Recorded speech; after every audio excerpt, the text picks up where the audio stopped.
नमस्कार दोस्तों, आपका हिस्ट्री 21 में बहुत बहुत स्वागत है। आज हम बहुत ही एक महत्वपूर्ण विषय पर चर्चा करने वाले हैं, जो कि दिल्ली सल्तनत के संस्थापक कुतुबुद्दीन ऐबक के विषय में है। तो चलिए बिना देरी किए हम इस विषय की शुरुआत करते हैं। मोहम्मद गौरी के गुलामों में सबसे योग्य और विश्वसनीय कुतुबुद्दीन ऐबक था।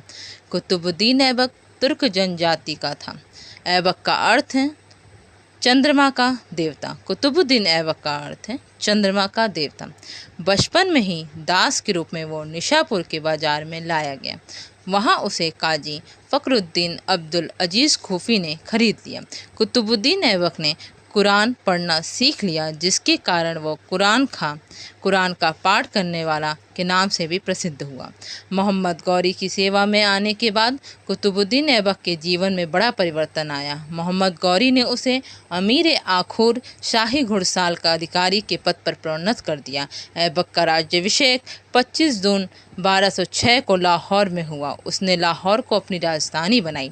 तराइन के द्वितीय युद्ध के बाद गौरी ने कुतुबुद्दीन ऐबक को विजित प्रदेशों का प्रबंधक नियुक्त किया। इन क्षेत्रों पर नियंत्रण स्थापित करने के लिए ऐबक ने दिल्ली के निकट इंद्रप्रस्थ को अपना मुख्यालय बनाया।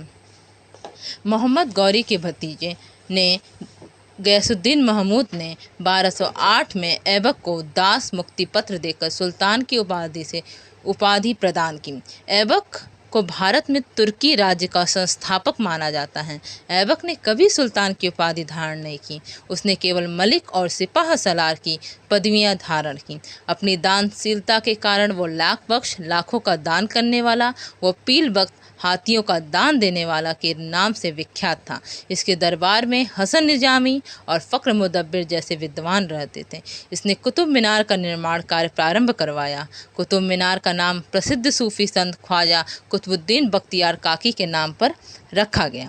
इसने भारत की प्रथम मस्जिद कुव्वत उल इस्लाम पृथ्वीराज तृतीय के किले राय पिथौरागढ़ के स्थान पर निर्मित किया दिल्ली में, जबकि 2.5 दिन का झोपड़ा विग्रहराज विशलदेव चतुर्थ के द्वारा निर्मित संस्कृत विश्वविद्यालय के स्थान पर अजमेर में बनवाया।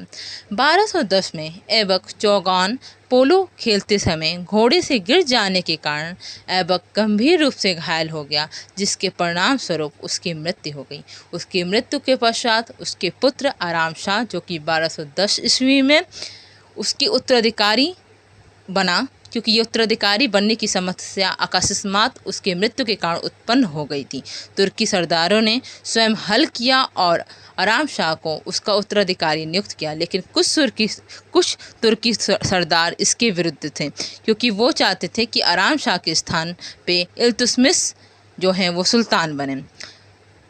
आराम शाह एक अक्षम्य और अयोग्य व्यक्ति था। अनेक तुर्की सरदारों ने उसका विरोध किया। दिल्ली के तुर्क सरदारों ने बदायूं के गवर्नर इल्तुतमिश को दिल्ली आने का आमंत्रण भेजा।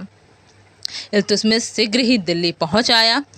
आराम शाह भी उसके दिल्ली आगमन की सूचना पाकर दिल्ली तक आ पहुंचा, परंतु इल्तुतमिश ने उसे पराजित कर उसकी हत्या कर दी और स्वयं सुल्तान बन बैठा। तो इस प्रकार कुतुबी वंश का अंत होता है और फिर नए वंश शमसी वंश का प्रारंभ होता है। शमसी वंश का संस्थापक इल्तुतमिश हैं और इल्तुतमिश को ही दिल्ली सल्तनत का वास्तविक संस्थापक कहा जाता है। इसके विषय में जो चर्चा होगी वो नेक्स्ट वीडियो में होगी। तो इसी तरह मेरे वीडियो को लाइक कीजिए, शेयर कीजिए, सब्सक्राइब कीजिए और अंत तक वीडियो मेरा देखने के लिए बहुत बहुत आप सभी का धन्यवाद।